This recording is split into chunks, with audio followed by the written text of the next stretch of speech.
Assume crass positions and hold on tight. An Unearthly podcast is reviewing Sophie Oddard and Ian Brooker in Doctor Who Shockwave.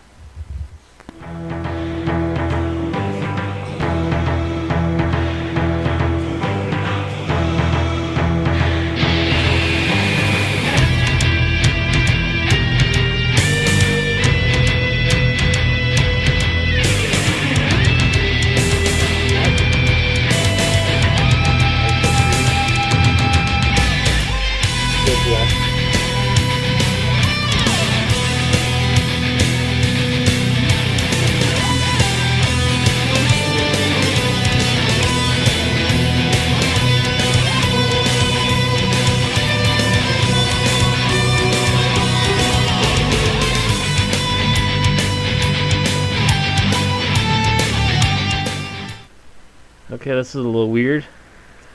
What's going on? XSplit's being wonky. Double checking the stream. Yeah, the stream's still working. Okay.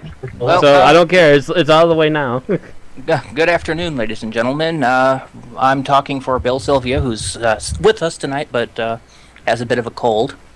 I'm Randy Ronson McCulloch, and also with me and Bill is Mad Matt Winchell. Hello.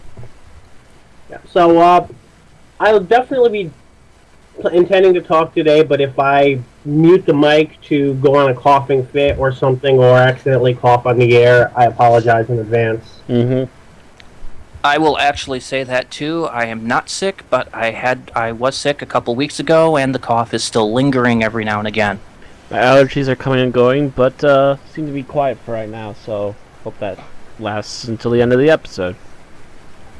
Okay, so now that we've all apologized in advance for any coughing, sneezing, or anything else that happens, let's move on to the news, because there is quite a bit of news. Oh, yes. The BBC has basically gone into high gear with its, 2-3 weeks now until the... It is 2 weeks... All the trailers that people have been begging for the past 4 months have come out in the past week or so. Pretty much. Yeah, what is it, 5, I think? We've got 2 official trailers, a Strax reviews, or a Strax reports, a intro, a 14-second clip, and then Matt Smith talking about hashtags. Yep. And how wonderful hashtags are, and how important people realize they are after this year. I hope this isn't the hashtag version of the Series 3 ending. I hope that's not what they're hinting toward. I hope it's just about marketing. I'm sure it is just about marketing. They just wanted to make marketing for a little bit of fun. I have no idea what they're up to. I don't know if there's something they're doing for charity or what, but they seem to be really big into it.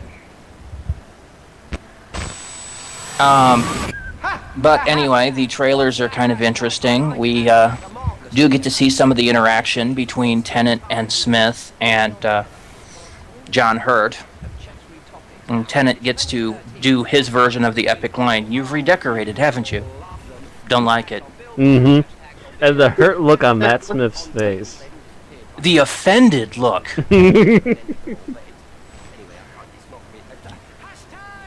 But if you think about it, David Tennant had the same TARDIS console since, he had the same one as Eccleston did. And he kept that throughout, yeah. And first thing Matt Smith did, change the TARDIS console. First thing he did was crash it, then change it. And then change it again. Yeah, and then he changed it again 2 years later when he's decided, I'm bored with this one. Which really kind of does go to show that he is kind of the ADD doctor. For me, what I like when they're comparing screwdrivers and Smith's extends that extra inch and Tennant gives it a look, and in my mind he's going compensating for something.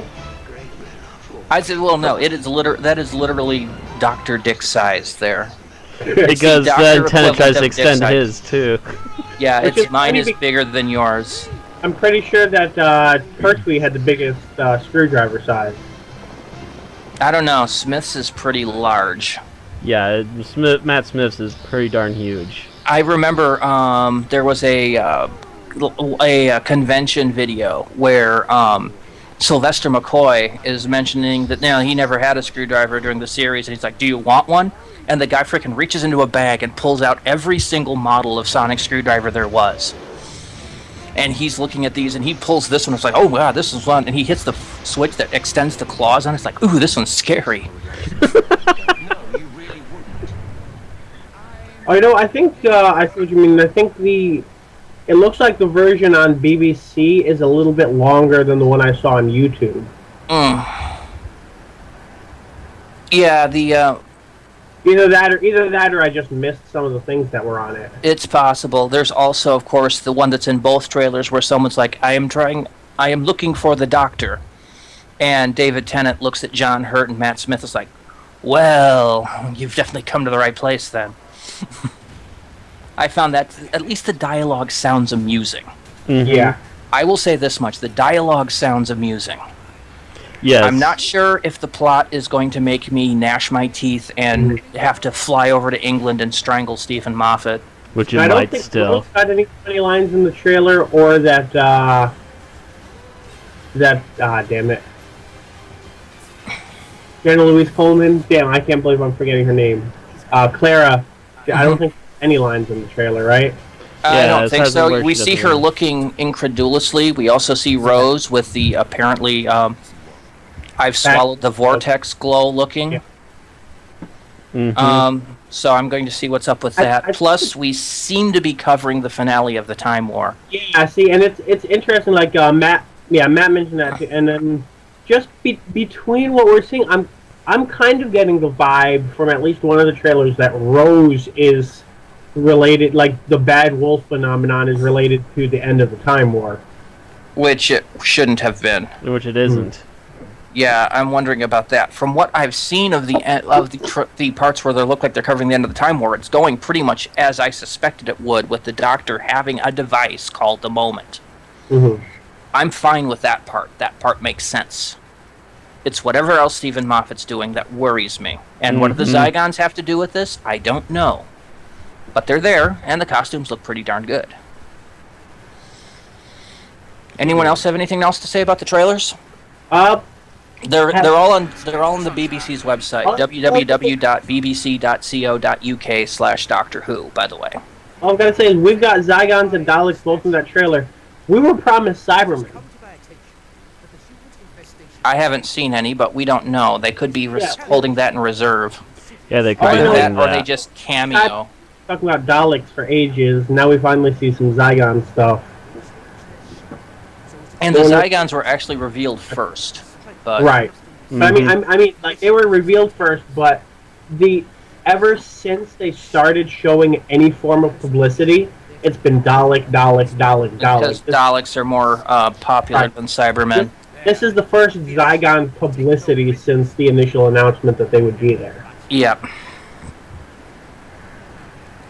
I'm Which kind is of actually curious. what the fanboys have been screaming about the most is, oh my god, they're finally back!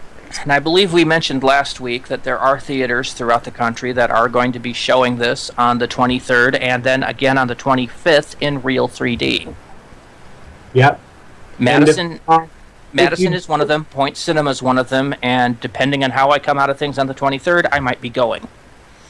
And if you're not sure if it's showing near you, go to fathomevents.com. If you click on the Buy Tickets tab, it'll give you more information about showtimes and locations than the More Info tab will. So if you're not sure and you think you want to see it, go ahead and check that up. If you're going to be on the fence and you're waiting until the day before or so before deciding, we will be covering the, barring technical difficulties or whatever, we will be covering it on that Sunday, which means after it's aired on television, but before most of the 3D theatrical screenings. So if you need to base your judgment on that, we will be here. Mm-hmm. Yeah, I really actually need to sit down with my girlfriend and discuss whether we want to go regardless or not. Mm-hmm. We just actually checked out the theater that it's in on Friday, and they just remodeled it. Looks really nice now. which does actually. No, I'll hold off on that little piece of news and move on to the next one. The BBC is currently getting sued Again. again Yeah, over the rights to the TARDIS. I feel like this is a pattern. Didn't they just get sued about the rights to Sherlock like last month? Oh yeah, Someone well, was that trying to, doesn't- that, yeah. That This is probably even more likely to get laughed out of court than that one. yes. Basically, in a nutshell, is the son of one of the creators back in the day. What was his name? The son or the writer? No, the original writer. On that tab. Anthony Coburn. Coburn. Yeah, Andrew Coburn. Over the right, or Anthony Coburn, over the rights to the. Apparently, he was the one that came up with the idea that the TARDIS should look like a police box. Apparently, His son is suing on the basis that because he made this arbitrary decision, his family owns the rights to the police box image and any appearance that it's made since then. Which is interesting because in that initial script, the intention was that the chameleon circuit worked and that there would only be a temporary visual anyway. It also actually said in that script that it should look like something common like a police night shelter. And this was before Coburn decided on the police box.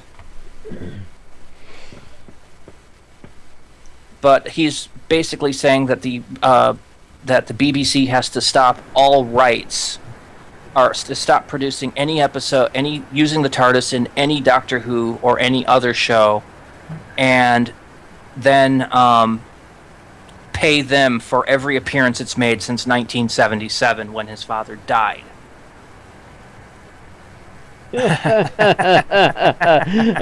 Go take a long leap. This is not the first time the TARDIS has come under lawsuit. In 1998, the London Metropolitan Police sued that they should own the trademark of the blue box symbol. That particular case lasted 4 years, and the police department was forced to pay £850 plus legal costs to the BBC. The judge at the time said, well, gee, if you had the rights, you should have done something on it years ago. I believe the same holds true here. Pretty much. If there was really some sort of problem with this having gone on for so many years now, especially since even the show came back, you'd think they would come out about it sooner. It just sounds like they're hoarding for attention. Yeah, here's an idea. Do you think the BBC at this point might be going out to people and saying, hey, listen, we'll give you some money if you pretend to sue us so that we can get some publicity? I don't know. I don't think so. I think it's either that or people are really jumping on the bandwagon of failed lawsuits. I think they are. I think that this is just basically this guy is just the world's biggest douche. If anything, the London Metropolitan Police should therefore sue him for his family infringing on their copyright back in 1963. Wah, wah, wah. Lawsuit within a lawsuit. It would be kind of awesome, but at the same time, I would be worried that it would actually, cease Doctor Who production because it would cause a legal entanglement that may last a decade or more.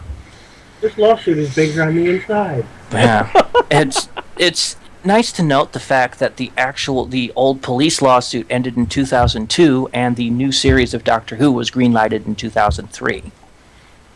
So, you might deduce that it was the actual winning of that lawsuit that caused the BBC to start New Who. Quite possibly. Anybody else have anything to say about the lawsuit? It's not going to work. Not going to work at all. And I'd like to also add a little bit on the quote here. By no means it is by no means my wish to deprive legions of Doctor Who fans, of whom I've never been one, of any aspect of their favorite children's program. Hey, dude, spin on it. Sit on it and spin. Shock it, Trebek. Okay, so we're done with Doctor Who news at the moment, at least directly. I would like to take a few moments and mention that I did say I was at the theater on Friday. What I went to go see was Thor: The Dark World. Mm-hmm. On the sci-fi bandwagon here. I'm not going to reveal any spoilers or anything. I will say, however, that the pretty much the entire original cast from Thor is back in this one, save one of the guys that played one of the Warriors 3, who was replaced by the guy they originally wanted to intend to play him in the first place. He couldn't because he had obligations to the series Chuck. Well, the guy they had to replace him has obligations to the series Once Upon a Time, so they got the guy they originally wanted back to play him. Confused yet? So when you say the entire cast, are you including Phil Coulson? No, I'm not including Coulson. He was a cameo. I'm referring to the main cast. If anything, Coulson was like the main Earth-based villain of the first film. Okay, yeah. No, Coulson really, I mean, I'm talking, you got Thor, you've got Eric Selvig. Yeah, Guardians and Natalie Portman's crew. Yep, you've got them back, you've got, all the Asgardians, and you've got Loki back. That's not a spoiler, he's in the trailers. Yep. We also have our own Christopher Eccleston coming in, playing Malekith, the Dark Elf. Matt, do you know anything about the original comic book interpretation of that character? The original comic book interpretation of that character, I know little bits. I know the basic original popular storyline for him, yes. I'm just wondering because Christopher Eccleston played him very dead serious. He was pretty dead serious in the comic books. Okay. So he might have done a pretty good job there. Mm-hmm. I was a little disappointed in the fact that he only had about 2 scenes worth of actual dialogue, though he's in several more. Most of the time he's talking in Dark Elven. Okay. So you really can't tell the emotions behind what he's saying. Does he say the word fantastic? No. Nope. I wouldn't think so. No, Chrissy does not say that. He does, however, seem to do a pretty good job of playing this. The dialogue in this movie is really, really good. There's a lot of Loki being a sarcastic bastard to Thor, and Thor getting angry about it, and Mm-hmm. and the dialogue just seems to work. It's all very, very snappy. And in all in all, I really liked this movie. I would recommend you go see it. I would not recommend you see it in 3D. The 3D is a post-production job, which means it was filmed in 2D and then they converted it to 3D, and that never goes well. I've actually heard that it's okay for considering that it was a post 3D conversion, but that's differencing of opinions. I would still not opinion bother. I would still just go see it in 2D. I most likely would too, anyways, because it's cheaper. I'm a cheap bastard, and I'm not afraid to admit it. I'm really only fond. Oh, go ahead, Bill.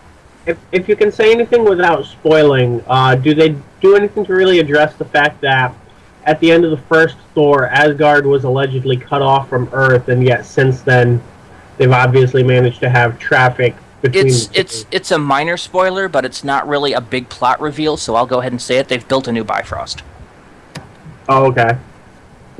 Yeah, I heard about that too. Built a new Bifrost. It's not like it's impossible to rebuild it. Yeah, they had the technology to build it before. They just built another one. Mm-hmm. And yes, Heimdall's there, played by the same guy. Sweet. Did you have to say the word they had the technology because Matt said the words rebuild it? I might have. If I did, it was subconscious on me, and I therefore must give myself kudos. No, seriously, I have to give myself kudos. I now have to go to the store and get some after this. Nice. Anyway, yeah, that's my opinion on Thor. Go see it. It's another good Marvel movie. They haven't really disappointed me yet. I was not that fond of Iron Man 3, but it was enjoyable. Mm-hmm. How did you feel about the first Thor? Because my feeling is that it's probably the most disappointing superhero movie I've seen. I can't say, and I will say this, it's because of how I saw it. I didn't go to see Thor in theaters. My friend Bob came to my house with the DVD, or excuse me, the Blu-ray, something like that, whichever one he had, and we watched it on the TV in the entertainment center of my old house, and there was a setting on that particular player which screwed up the way things were played. It made everything look cheap. It literally looked, you could tell it was a big budget production, but the filming, the frame rate or whatever made it look like it was done, it was like high school theatrical production. So, and Bob's sitting here watching this going, this looked great when I saw it. It looks great when I see it at home. And I've since watched it in other locations. I think Matt and I watched it when... I believe it was May or March at Aaron's house. It was, yeah, it was when you were over there for OddCon, yeah. Yep. Yeah, we went to watch it there, and it looked fine there. So it was just this TV, but that was my first impression of it, so I was more or less disappointed. I enjoyed it. I mean, it wasn't anything like uberly stupendous or anything, but it was a decent start for a new hero. Yeah, I would have to say it was solid. It was not great, but it was solid. Mm-hmm. I mean, it's certainly not anything to go with the Ang Lee piece of crap that they did with the Hulk in 2003. Yeah, at least it's not that. I haven't watched that yet, actually. Oh, dude, mutated freaking poodles. You can't get much worse than a superhero film than that. Of the pre-Avengers movies, I would have to say it's my least favorite. Although some people would prefer to have that as Captain America, but I actually liked Captain America. I liked the musical bits and stuff. No, I still thought it was solid. Yeah, see, I'm generally not a fan of the first films of any superhero. Because it's an origin story, yeah. I liked the opening I liked the first Iron Man. I liked the first Captain America, which, by the way, we're getting the second one in February. Woo. Or March, one or the other. Yeah, the writing on Thor particularly seems to me to be weaker than even most. This one it was snappy. Yeah, from what I've heard, Bill, a lot of people like this new one over the first one. And I wish I could say it was due to Christopher Eccleston, but no. He was, as a villain, he was pretty generic in his, just his cold attitude. But if that's the way the character was in the comic books, then I have to say that's fine. Yeah, he was a really cold, dark character, and he was all about whatever his new plan was for the it's just story. The pictures I've always seen of Malekith, he had this kind of arrogant sneer. And that was not present in this version. Well, that also depends upon what version of that character you've seen. I've seen actual images from the actual comic books when he was introduced. Okay. And yeah, he would have arrogant sneer. He could also have an evil giddy laugh, but that's usually when he was about ready to put one over on the hero. He seems to really enjoy himself when he was winning. I could say something that is a massive spoiler, and yet very Doctor Who humorous. I'm going to leave it up to you two on whether I should say it or not. Bill? I don't know.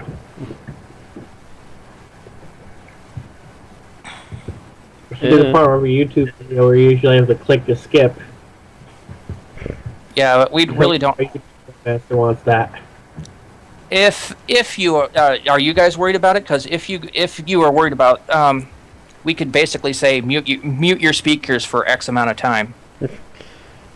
Yeah, everyone who doesn't want to hear it, pan ahead 30 seconds or something. Yeah, I will be seeing it, but I'm not worried about spoilers. Okay. Well, there's in the movie. Jane winds up absorbing this big alien power that's the big plot device for this one. Oh, no. And she's sucked up this, and there's the point where Malekith catches her and holds her, and I'm sitting here looking at this in the theater going, oh my God, Chris, are you going to kiss another girl and suck all the power out of her? It did not happen that way, but that's what it looked like at the time. I'm almost sure the director was playing with it. I can just imagine. I could just imagine Eccleston just sitting there, like or like reading the script. He's like, "Seriously, we're going with this? We're doing this again. I'm not kissing her."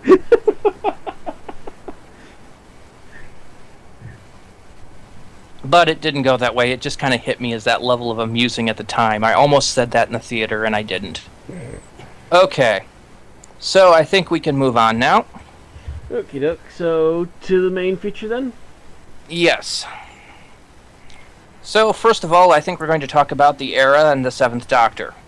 Yep. Probably should. And for the record, the Seventh Doctor is, I would say, my favorite classic Doctor.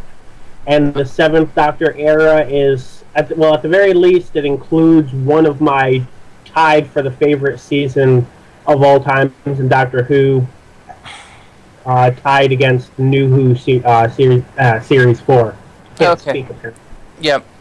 Well, let's see. The Seventh Doctor started under questionable circumstances when the Sixth Doctor regenerated after apparently banging his head on the TARDIS console. During an explosion. Yeah. I mean, really, that's really kind of the Doctor regeneration equivalent of slipping on a brick. It really is. Or choking on a pretzel. Yeah. I just like to chalk it up to saying killed in a space battle with the Ronnie and leave it at that. Anyway, his regeneration would have been relatively smooth if the Ronnie hadn't drugged him full of amnesia and made him think he was suffering post-regenerative crisis.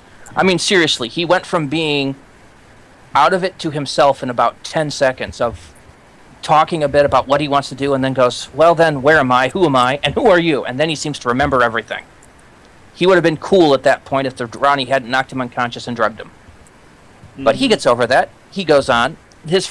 For the first season, he's kind of more of a cosmic clown in the vein of the Second Doctor. He likes to play the spoons. He tends to be silly, and a lot of the episodes are a little bit, funny when they go to a leisure planet because the Doctor wants to enjoy the pool. Actually, it's because Mel wants to enjoy the pool, since apparently they had to jettison the TARDIS pool since it sprung a leak. As we've seen in that episode that shall not be named, the TARDIS has since grown a new pool. But when's the leak in the library? If you go about the pool in the library thing, Bill, I will slap you over this Skype connection.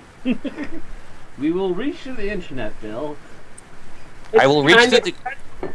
It's kind of a rule now. Whenever the pool is mentioned, the library has to be brought up. No, it has now been proven in the episode that shall not be named that the pool is separate from the library. Again. At least, that's another reason I gave that one half a star, Matt, is because at least it established that. So that all these people that have been writing fan fiction about the library with the big swimming pool in the middle of it can shut the hell up and rewrite their shit. Thank you and good night. But no, so he spends this, because then he also goes on a 50s senior tour, and then he winds up getting Ace. And it takes a little bit. The second season is kind of like 6 of one, half dozen of the other, but he goes from being the clown to the master manipulator, this darker side of the Doctor that we hadn't seen before. The man that has so plans within plans. And the first time you see that is Ace's first adventure as the companion, although it doesn't really come to fruition until the following season. Yeah, the first one you see it is Remembrance of the Daleks, where you see he's had a plan to be dealing with the Daleks since the very beginning, which in itself is kind of weird, as the Doctor hadn't met the Daleks until after he'd left Earth.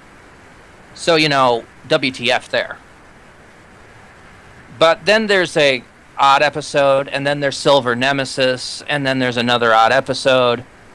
No, actually, the other two on that series was good. Silver Nemesis should have been good, but badly scripted and poorly timed. But the other one, Greatest Show in the Galaxy, actually was one of two shows, Fear of Clowns, for about 18 months. What? Greatest Show in the Galaxy is really the transition to me, because it starts off with him, he wants to he's just goofing off, trying out his acts, and it ends with him facing down a trio of ancient gods and winning. No, it's just Greatest Show of the Galaxy. That and Stephen King's It was two shows that were pretty much I saw within like a span of a week, and it gave me a fear of clowns for about 18 months. That and Poltergeist. But Well, that's Tim Curry will do that to anybody, no matter what role he's in. Anyway. Clowns, the devil incarnate. Then we get to the final season of that, and he's basically... It's a season of epic. I mean, based on fan response, the season starter, Battlefield, is the weakest of the 3 episodes that season. It is also the one Bill and I happen to like the most. Yes. But it's also followed by Ghostlight, Curse of Fenric, and Survival. Curse of Fenric is one of the top-rated episodes for that series. It's my least favorite.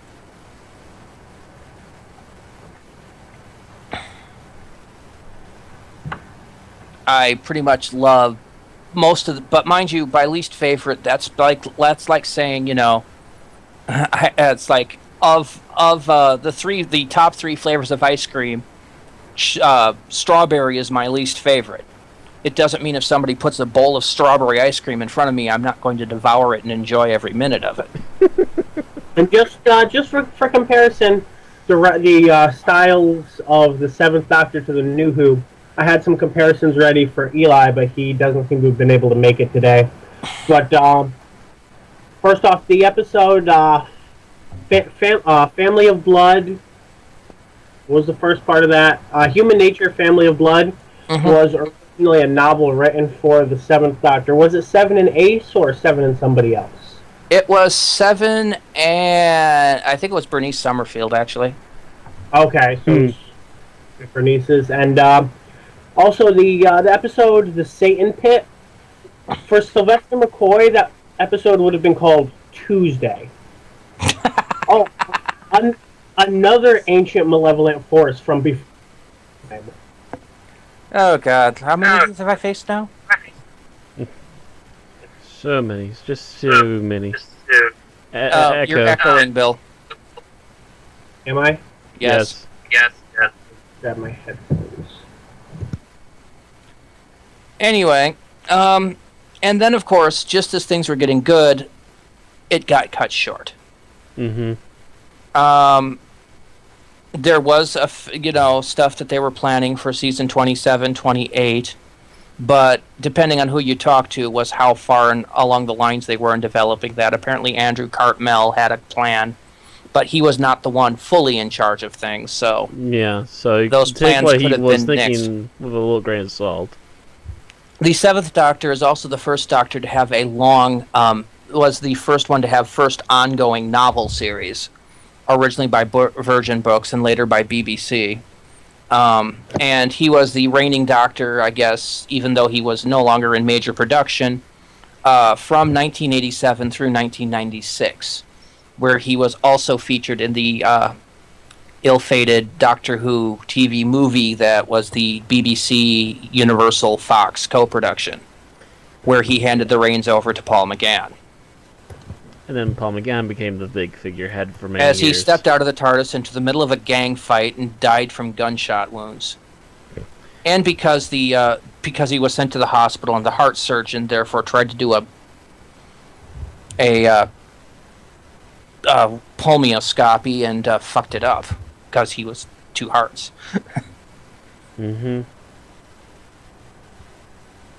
And that's pretty much the Seventh Doctor as far as the character. Seventh Doctor in the era. Of course, the fact that Doctor Who was continuing was very marginal by the BBC at the time, after Michael Grade had basically done anything in his power to get it killed, failing that, getting Colin Baker off the screen. Of course, John Nathan Turner was still the executive producer, and the budget for Doctor Who was very, very low. There's still not enough budget. There's still not the greatest heads in the world behind the thing at the time. If I believe the amount of episodes that each series of Doctor Who was cut that season. So they were, and their budget was still shoehorned. I think because the fact that I think they were given like 3/4 of their budget, but only half the episodes that they needed to make. it was slightly better. Yeah, each series was 4, 8, 11, 14 episodes at half hour each. So basically about half of a current Doctor Who season. Yeah. Can't really do much with that short of a runtime. Yep, so the way they did it, there were 2 4-episode series and 2 3-episode series. And again, they had the standard the standard writing and directing team. Bip and Jane Baker did the first one, Time and the Ronnie, which was mediocre at best. Paradise Towers was good. Delta and the Bannermen was mediocre, and Dragonfire was okay. The second season, you got Remembrance of the Daleks, which was awesome. Happiness Patrol, which wasn't. Silver Nemesis, which, like I said, suffered from bad execution and a really hurried time. The BBC was suffering from a asbestos scare at the time. Yeah. So that So meant more money everything going got around everywhere. cut in half, yeah. And then Greatest Show in the Galaxy, which I thought was awesome. And then, of course, you've got Battlefield, Ghostlight, Curse of Fenric, and Survival, which was fairly awesome. And then, yeah, that set the tone for the Virgin New Adventures, which I mentioned, which ran for a long time. But mind you, there were also some real stinkers in those. It's like reading Star Trek, the pocketbook Star Trek novel series. Some are very, very good. Some are very, very bad. Those are also where the original version of what River Song was essentially supposed to be was introduced, and that Yes, is and Bernice Summerfield, who has Yes. gone on to have her own adventures without the Doctor since then. Yes, that is correct. It was originally Ace and Bernice, and then Ace left. And then it was Bernice for a while, and then they picked up a couple of other characters. And I believe Bernice actually stayed into the Eighth Doctor's novel run. Oh, also, speaking of Ace... I think what happened was Bernice left the TARDIS and then came back, I believe. Yeah, I think so. Oddly enough, that one of those old version novels was written by Russell T Davies.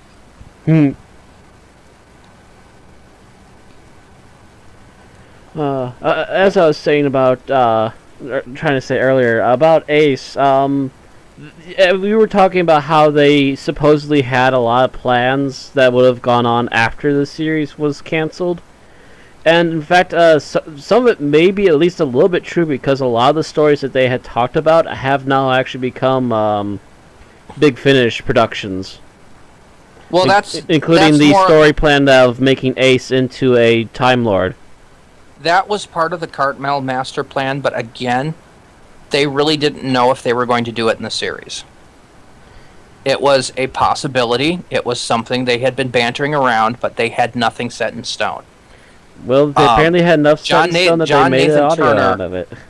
Well, that's because after the series was canceled, Andrew Cartmel sat down and wrote all his ideas out as episodes.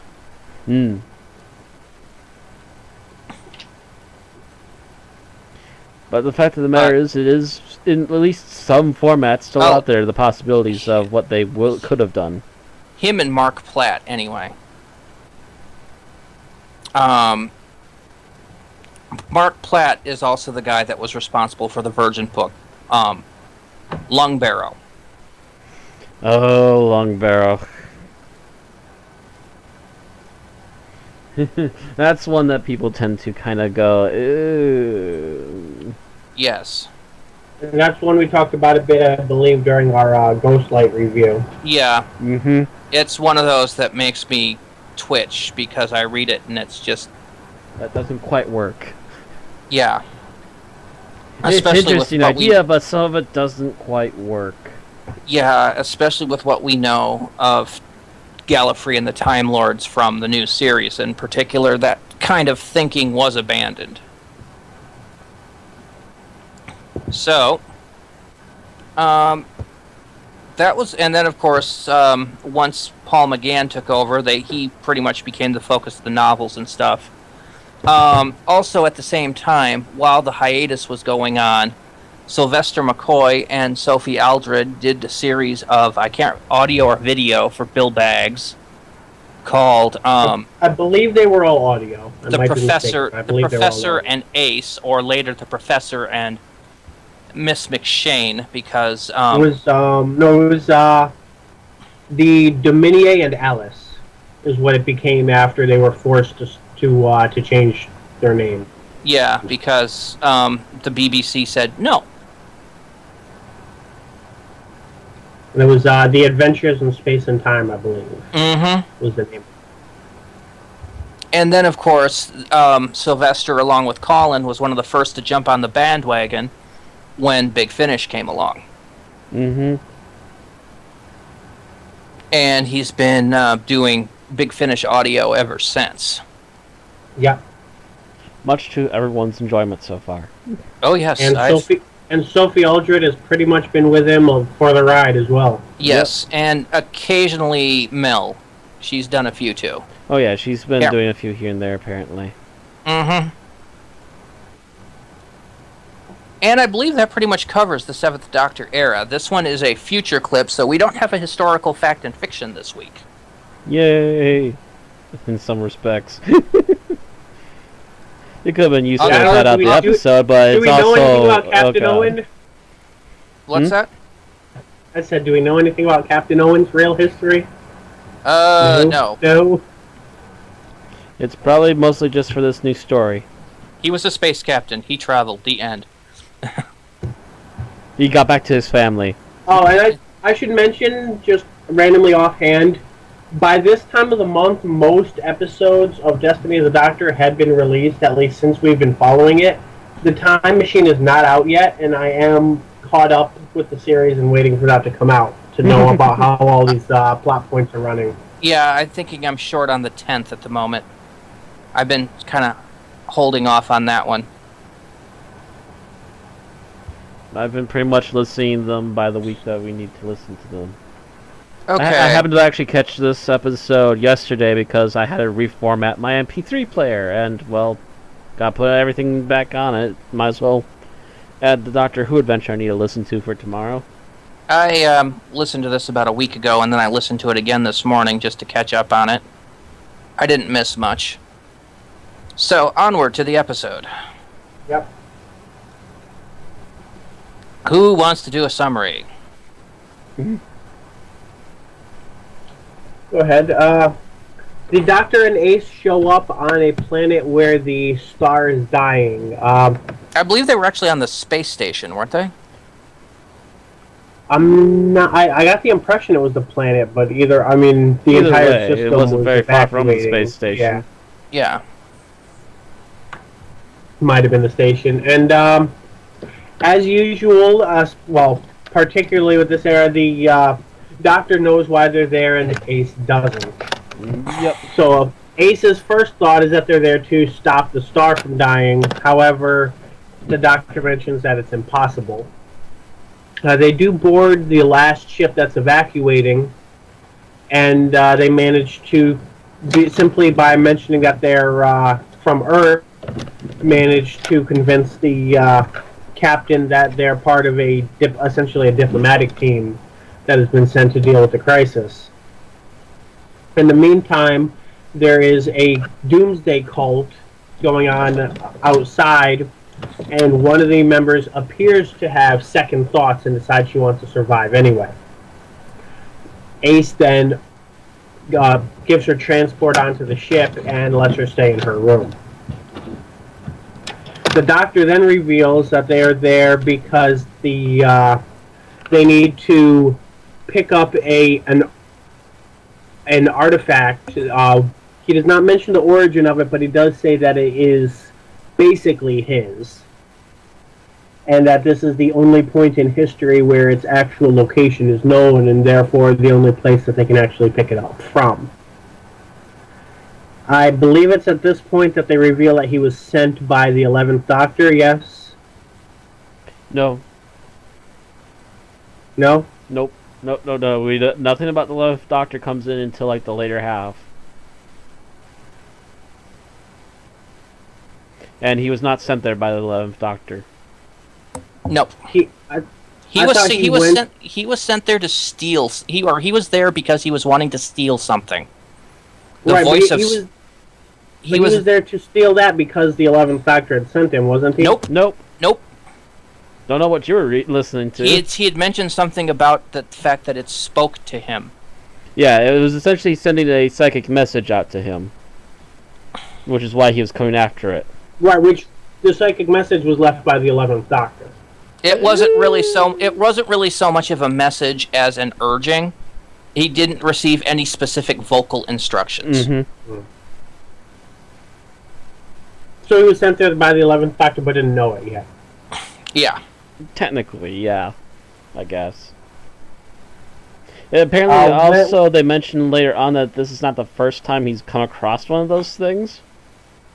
Yeah, it's basically it's not really revealed yet in the plot, but what essentially the Voice of Stone is your standard Time Lord distress beacon, as we saw in the Doctor's wife. Yeah. Yes. So the Doctor and Ace go in to steal it, and in the process they discover that it's already been stolen. At which point, systems start failing on the ship, and the Doctor and Ace are outed as not actually being diplomats. Because they got captured. They're captured. They're not imprisoned only because the Doctor reveals that he's one of few people who actually have a chance of helping them get out of the situation by proving that he's essentially better at engineering the ship than the engineers on board are. And Ace then just realizes that it might have something to do with the Doomsday cultist that she saved. So she goes back to her room and discovers that not only had the girl stolen the Voice of Stone, believed to be a religious artifact by her group, but that she also had disabled the ship with the intention of killing everybody on board in the supernova so that they could all go on to have a happy afterlife, essentially.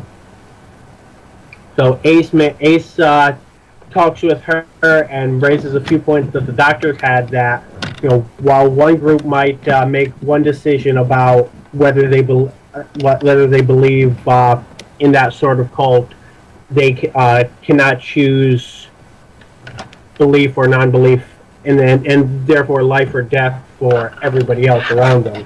Mm-hmm. The Voice of Stone then reacts to Ace's presence. I don't remember how. She mentioned Gallifrey and it flickered. Okay. She mentioned Gallifrey and it reacted because it was a Gallifreyan device. Mm-hmm. So the girl let her hold on to it. They then went to meet up with the Doctor and the Captain, just as they had come up with an idea to essentially jettison essentially a part of the ship with the Captain inside it to essentially sacrifice the Captain to raise a force field that would protect the rest of the ship. The Doomsday cultist, sorry, does anybody remember her actual name? No, it was weird because it was a name and a number. Yeah, I think it was 7. Right. I don't remember it off the top of my head. Yeah, I can't remember right now. The redhead. Yeah, she was a redhead. And she reveals that she had essentially a change of heart and is willing to save everybody else, but that since she believes in this and she wants to die anyway, it would make more sense for her to go than the Captain. They use a transmat device that was used earlier on in order to perform the switch, at which point the Captain decides that they're all crazy and that she's going to kill them all. She then follows through, activates the force field essentially, and saves them all. And the Doctor and Ace go on with their lives. They go on with their lives, and also receive a message from the 11th Doctor. Oh, okay, I'm sorry. This was during that whole exchange. they realize that the Voice of Stone contains a message from the 11th Doctor that the captain must survive to get home because he has a role to play in events to come. Mm-hmm. However, The captain's name, by it's really the not way, anything was they O1. do. Right, I thought it was Owen. pronounced both ways, so I wasn't sure if... Yes, but it is actually. I see the listing for Ian Brooker, who plays it, and Okay. the name is spelled OHONE. Okay. O1. Okay. Actually, a So lot of people in that particular this particular story had number names. Yeah, and that's why I can't remember her name, is because there's so many that is like letter number is the name. Yeah. It gets me confused. K9 would have fit perfectly. It was an excellent episode for K9, yes. But essentially the message from the 11th Doctor is that O1 must survive home for his role in events to come. However, the Doctor and Ace really don't have any way to really save him on their own. It's really the this other girl that manages to do that, which is why I managed to end up bypassing that in the summary. And that's pretty much the story of Shockwave, which gets its title from the shockwave of the... It's not a supernova they mentioned, but essentially dying star that they're trying to escape. Yep. Now, it's probably going nova, not necessarily supernova, but nova. Yeah, it's extending and it's sending out shockwaves of energy that destroy entire planets and feeds off of the destruction.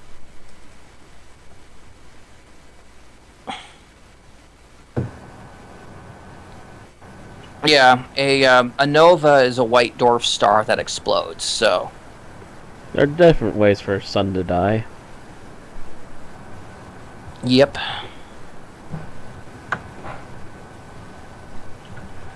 So, what are our thoughts on this episode?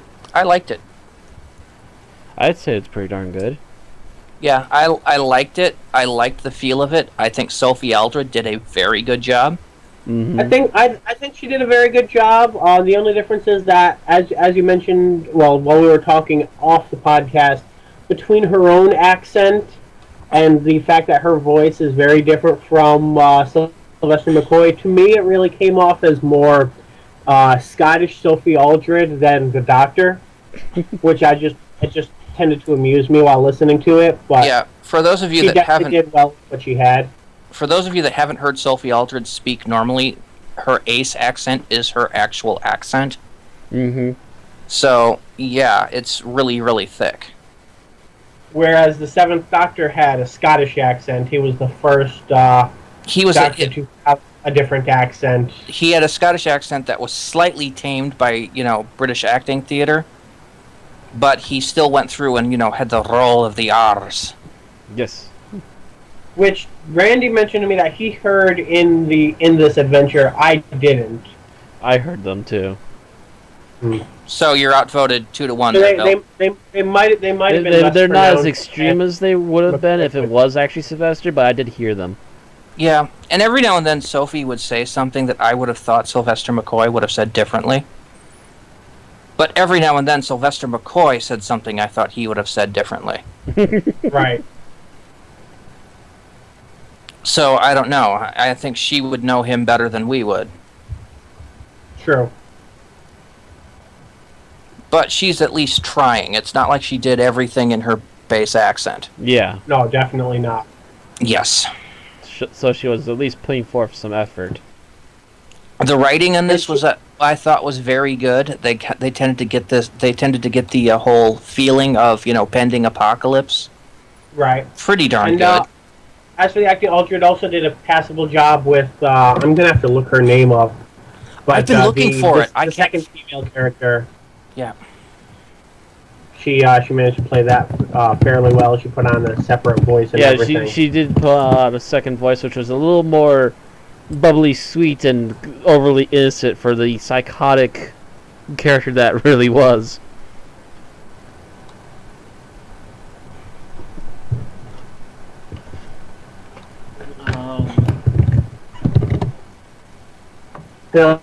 One thing I didn't like, and I have a feeling you two are going to disagree with me, just based on the reading of events that we've had so far is I didn't like the fact that the 11th Doctor recording a message is, and that message reached out to the Doctor is why he went on it in the first place. It kind of dilutes the whole, chess master, schemer It's basically thing the going 11th. on It's with the 11th Doctor the using Doctor. River Song's trademark.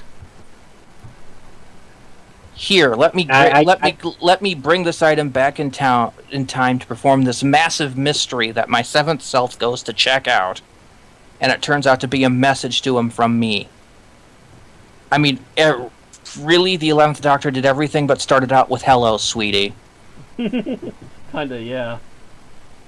And yeah, that just kind of pisses me off. I don't know why it pisses me off. See, if anything, I would have more liked the idea that Seven had just essentially been in the mood. Hey, I know there's a Gallifreyan artifact here at this point in space and time, so I'm going to risk life and limb to go pick it up for Ace's sake or for her education or whatever. Mm-hmm. That would have seemed more like a Seventh Doctor thing to me. And then the seventh Doctor embedded a message into it.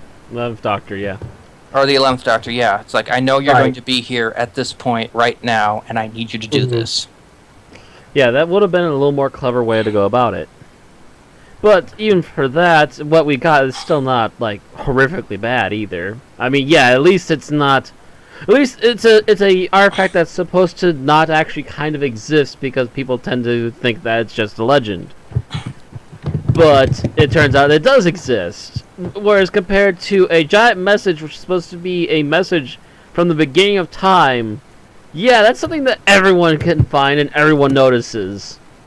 And that's a little more WTF, that's so wrong, you shouldn't have done that. Yeah.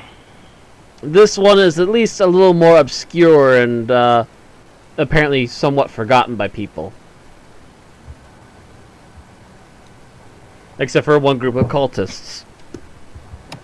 Who think that...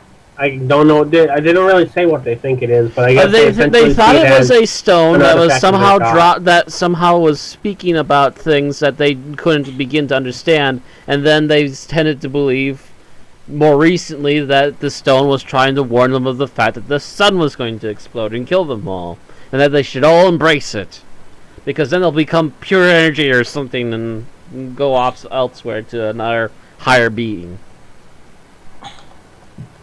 You know, none of the reviews I see actually has her name. The TARDIS data core doesn't even have her name. And my problem is the fact that the chief of security also has one of those names, and I get them confused. Mm-hmm. Yeah. I think one of them had a 9 and one had a 7, right? Or a 6, I think. Or 6, yeah. Yeah, I think the security one has 6. I thought the security one had a 9. Ugh.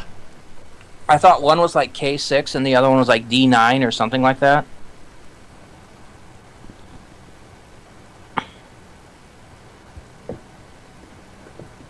I can't remember.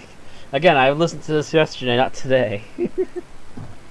And even then, it would take at least 4 or 5 episodes of having the character being a regular thing before I even begin to try to remember the name. I actually ended up listening to this about 2 weeks ago.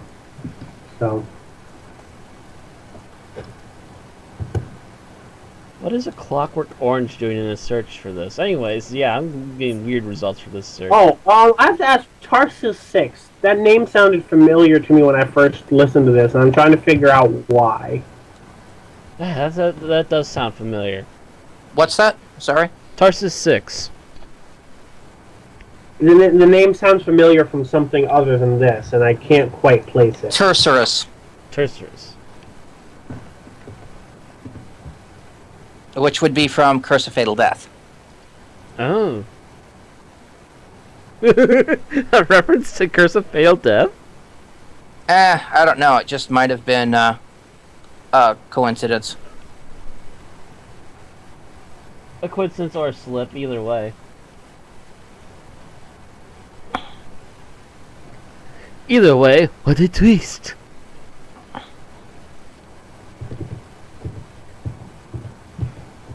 He almost did have a Curse of Fatal Death. I'm pretty sure that being scorched by sun is something that the Doctor even couldn't 9J. get away with. Her 9J. name. There we go. 9J. Yeah. There we go. Yeah, that's it. I actually had to sit here and listen to the audio, and I almost missed it because Matt was talking. Oh, okay. Yes, her name was 9J. So you were right, it did have a 9 in it.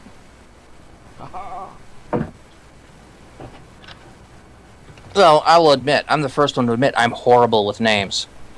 Yeah, I'm I done didn't know horrible. Matt's name till a year after I met him. I just thought of him as that guy. Yeah, No, I am Matt. kind of that guy. The guy over there. And I still half think of him as Fukov, but that's a different story entirely. That's a different also franchise entirely too. Yes, it was. Even though two of them were mixed together. You.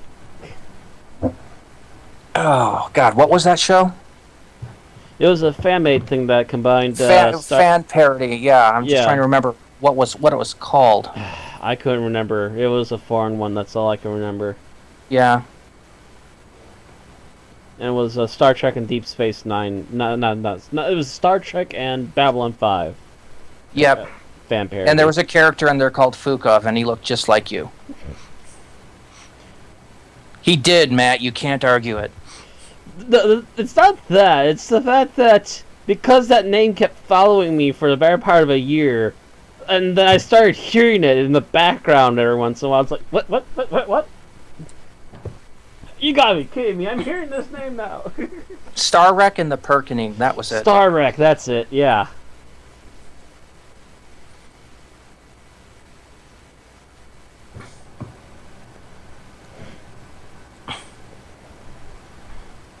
And for years after we saw that, you would do something, I'd just be like, damn it, Fukov.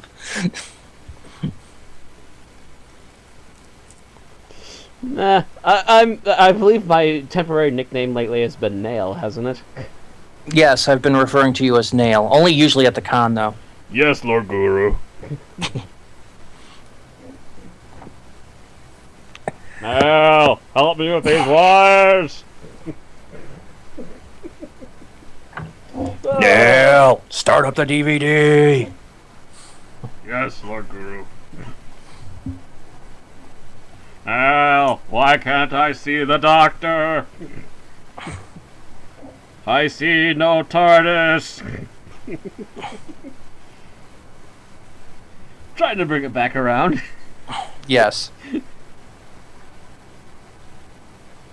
Because we do air But- quite a bit, but... Yeah, her name was 9J. Yeah, and Sophie did a great job of distinguishing between her, between the Chief of Security, and between Ace. Mm-hmm. Which were the only real 3 female characters we had. She did a very, at least passable, she got the nuances of the 7th Doctor down fairly well. Yeah, for what she could. And, of course, the 01 was played by the other guy. Mm-hmm. There was no real villain in this one, which was interesting. Yeah, there was no actual villain, and there was the big exploding star. Arguably, 9J was the villain. But then she redeemed herself, so hey. Mm-hmm. Right. I'm trying to remember how Aldred did for her 11th Doctor. She was okay. Yeah, I remember. The Matt Smith was okay. I'm suspecting they get a lot of coaching on doing Matt Smith because none of them had a bad Matt Smith, I've noticed. It's also the fact that he's such, like, his voice is so distinguishable. He's very Like, high-pitched it's male to begin with, Mhm. too. He's very high-pitched, he's very energetic. Yeah, it's not something you can forget once you've heard him speak, at least in this role. Mm-hmm. Mm-hmm. I It still is very much think gonna they stick all with get you. extra coaching on it too, Yeah. just because that's the current standing doctor. So, and this is BBC behind this, so they want it all to sound good. Right. I'm personally can't wait till I hear Catherine Tate go for it. Yeah, Catherine Oh, Tate is a great job. I cannot wait to see what she's going to do with that.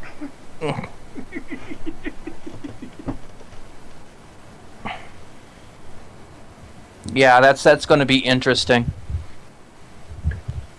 And to be honest, for the 50th anniversary special, I much would have rather had the 10th Doctor. And I would have, well, first of all, I would have loved to have Chris in this. So I would have loved to have and Chris and Rose, and I would have loved to have 10th and Catherine Tate or Donna But Noble. Rose can't meet 10. That's the problem. Yeah, Like if they did that, they would have had to drop the companions off on one planet, the doctors go off somewhere else, not if and not Rose. if not if not if she was made to forget it. True. Amnesia. It works for everyone.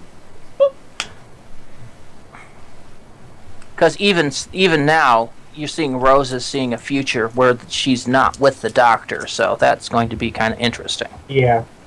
Like Doctor, how many times have you filled Rose up with the TARDIS Matrix and then kissed it out of her? A few. I couldn't have her remembering these things. A few. That gives a nervous smile. Yeah, I can't play judgment. It's just that's who I would have preferred to see. Mm-hmm. Because of all the companions that David Tennant had, I really liked Donna Noble the most. Yeah. And I hated her in her first outing. Yeah. And also, if they brought back 9 with Rose, they would have had no excuse not to bring back John Barrowman. Which I would have been fine with. Yeah. It's the guys we on really Arrow need to would see have been more of the fine adventures they had. The guys on Arrow would have been fine with it. It's just like, dude, you have to go do the 50th anniversary special? Go on. Go. Scoot. Go. Right. We'll hold off filming, or we'll film other stuff while you're gone. We'll film around you, dude. Go. Do it. You know you want to. And you know we want you to do it. Yeah, Or because they could apparently the executive producer behind Arrow is such a Doctor Who fan. They could do a parody episode of Arrow, kind of like the end of Torchwood Season 1, where Jack is just standing there, he hears a TARDIS and runs off.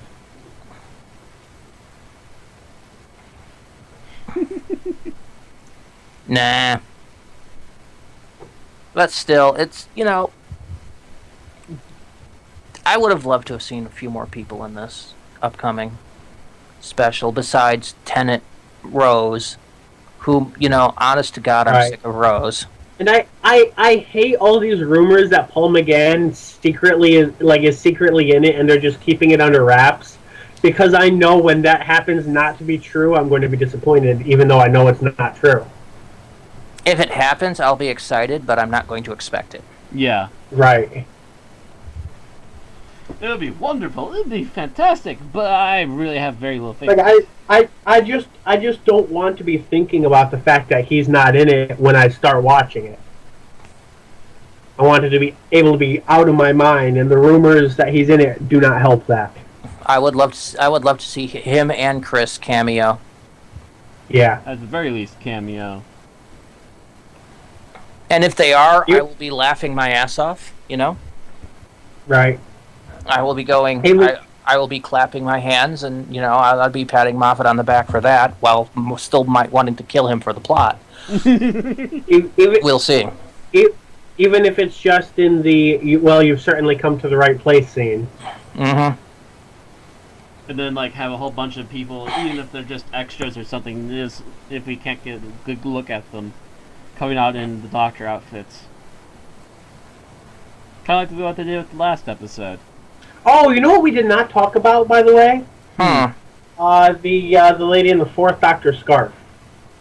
Oh, I think it's just a throwaway reference. So. Yeah, Right. I'm pretty sure it's just a throwaway thing. It's not going to be anything too important. I'm a little curious if there's going to be any more such visual gags or anything, though. It'd be interesting if there are, but I'm not going to start making guesses until we actually see the episode. I remember seeing somebody made a comment saying that the only involvement of past Doctors had better not be people dressed as them, and my response was, we didn't even expect that, so why not?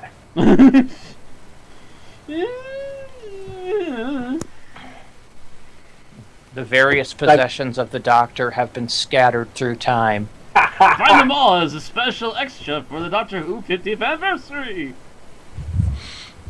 Coming soon as a game on the BBC's website. One of the Zygons shows up in a question mark vest. One of them's eating a stick of celery. Another one's drinking a glass of carrot juice. Carrot juice?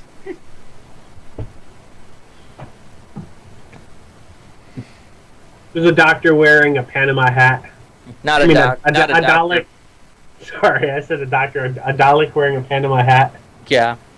What do you think of my hat? Somebody somewhere's idly playing a recorder.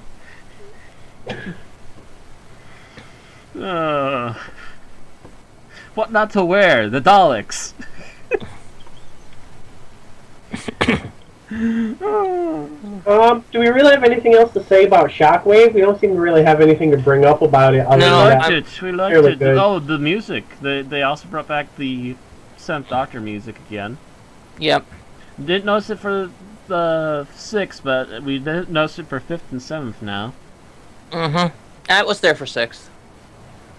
Yeah, I don't. The problem is that the style of music between the 5th and the 6th are more or less the same. So.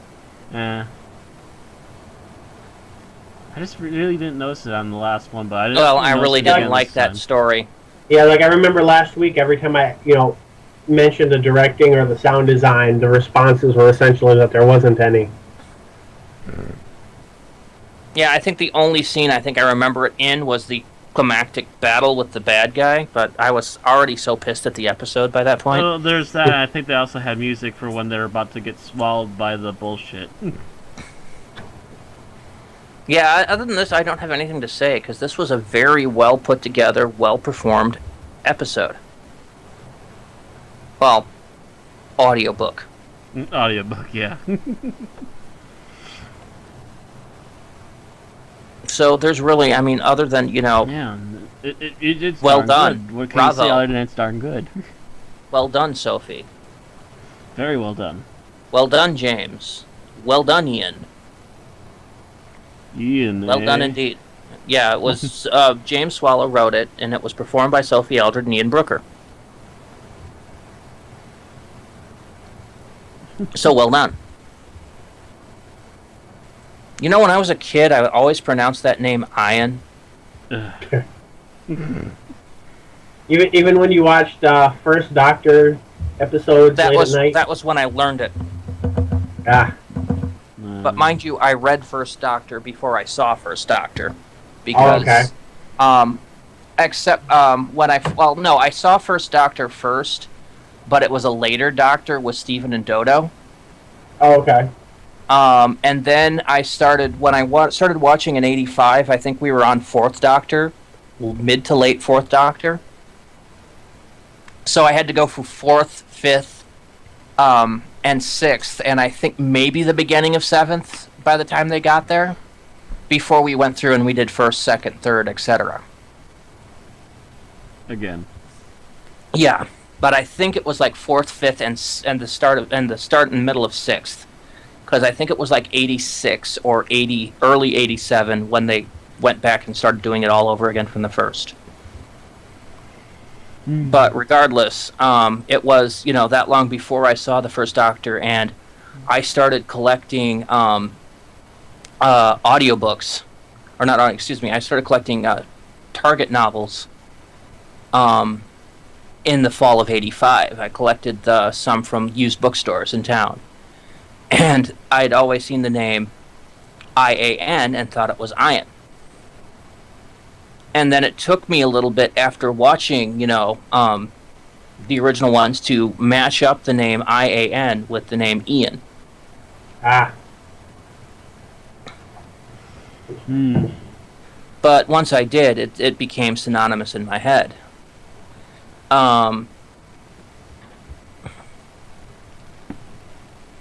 Same with, oh God, what was the name of the husband's name from Torchwood?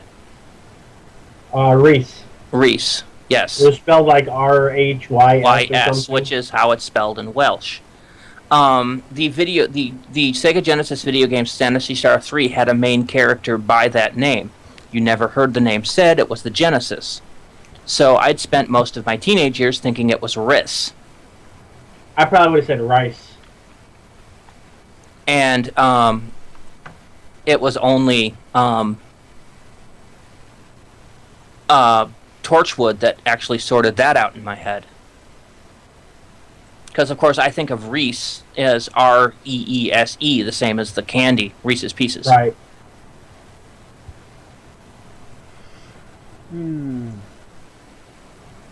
So, thank you, Doctor Who, for clearing up British naming schemes. But, yeah, so it's Sophie Aldred with Ian Brooker, written by James Swallow. And it... Bravo. You didn't botch it! Yay! Which means that we need to find out what happens next time. Well, next time it's going to... Well, actually, hold on a minute. We need to go to our ratings. Oh, that's Yeah. true. So, ratings on this one. Not it. I don't know if I liked this one or Shadow of Death better. I think I actually have to say this one, but not by much. Do you have a list of what we gave ratings for, Bill? Not a complete one. I know that the average of these has mainly been in the vicinity of 4 with ups and downs depending on each episode. Okay, so you don't know what I gave Shadow of Death? I'm thinking Shadow of Death was the third. The second. Oh yeah, it was the second. Okay, never mind. I was looking at had we bought by something. I'm thinking. I know it had an average of a 4, but I'm not sure if you specifically gave it a 4. Okay. It might be good to put these in a spreadsheet or something. Yeah, I was doing that before we started Destiny of the Doctor, and I haven't really since. But I probably should. Bad Bill. Bad Bill. You're gonna Yeah. have to go listen to the end of the other podcast and get our ratings. I think part of the reason I didn't was because we'd have an episode without you, and then you'd come back the next week and give your rating, and then an episode without Eli, and he'd come back the next week and give his rating, and so on from there. I don't know So if I actually gave them tangible ratings. If I was coming back and doing a summary, I'd just say how well I liked it. But I think I'm going to give this one a 4.5. It's very nearly a 5 in my opinion. Yeah. At 4 3/4. I would probably be more solidly in the 4.5 range. The only thing that could have made it any better is, again, if we actually got at least the Doctor himself, which we could have, or something else of the like. But given what they are doing for a limitation on this particular series, 4.5. Yeah, this is very close to. No, you're right, 4.5 because of the whole 11th Doctor thing. Very close. I think to I'm going to being be above and I'm beyond. going to be kind of the odd one out here. Just most of these have gotten a 4, and I know there are just several small things that I mentioned, and just it didn't quite set right with me to the point of being quite to the same standard as the rating I've given the others. So I'm thinking a 3.5. It's still going to come out as a little over a 4. Because Yeah. Matt's giving it a 4.5. Matt's giving it 4.5. You're giving it a 3.5. That's a 12.5 divided by 3, so it'll be a 4.1 something. Very good for a Doctor Who episode. Next week we're taking a little break, if I recall, from the. Yeah, next week we were talking about doing Light at the End. Yes. Which I need to get a hold of yet. We've had it for a few weeks now. And Yeah. I've definitely listened to that, and we'll probably be listening to it again before we get there. Just to give you guys a tentative schedule, next week we're going to be doing Light at the End. That'll be on the 17th. Ooh. So actually Which we're means on taking the it to 24th. We'll be doing... Day of the Doctor. Yep. Damn, a week behind where I wanted to be. Oh well. That's because we kind of putzed around for a couple of weeks there. I think because we were sick. Yeah. sick or busy or something else of the like. Yeah. Yep. And then Sunday we'll resume, or the first we'll resume with doing 8, Yeah. So 9, in theory, 10, the first, 8th, 15th, and 22nd will finish up Destiny of the Doctor. and Do the then Christmas special on the 29th. 9th. And then we'll figure out something to do in the break between the 29th and when the series resumes, presumably in March or April. Yep. Which hopefully we'll get an announcement around Christmas time. I'm not sure. We might take a week or two off for the holidays and then keep on casting. Mm-hmm. Yep. Yeah, I do know that the weekend between Christmas and New Year's, I will actually be gone. Ooh, that's actually the one we were going to be doing. That's the Christmas special. That's the Christmas special. Oh, I'm going to be gone then that entire weekend. Okay. So you'll have to figure out something without me. We may not be doing a streamed broadcast unless one of us gets off our act and actually gets our own. Broadcasting stuff going. Mm-hmm. I may. Right. Actually, I don't know if I'd be able to because Erin technically I think has her relatives over, but I don't know if they'll be gone by then or not. If not, I could actually see if she could do the recording for us. So worst case scenario, we hold off until The week after. The week that would after. be January 5th for the Christmas special. Which would give me some chance to digest it a few times. The way we're recording now, I will still have it fresh in my brain on the 50th anniversary special. Yeah. So I think, besides, as important as the Christmas special is probably going to be, I think the bigger pull right now is no, going to be the 50th. it will not be. It will not be Matt because remember the Christmas special is also Matt Smith's swan song. Yeah, but still. It's his final episode, so it's a regeneration. Yeah, and as I was saying, as important as that's going to be, I think the 50th is a little more attention-grabbing, especially right now, at least. Yeah. Either way, plenty of things can come up in a month and a half. Mm-hmm. So we'll see how we're doing then. All right. And with that, we say our goodbye. Yep. See you next week. And that should be it. And good night, everybody. We have no bombshells this week. No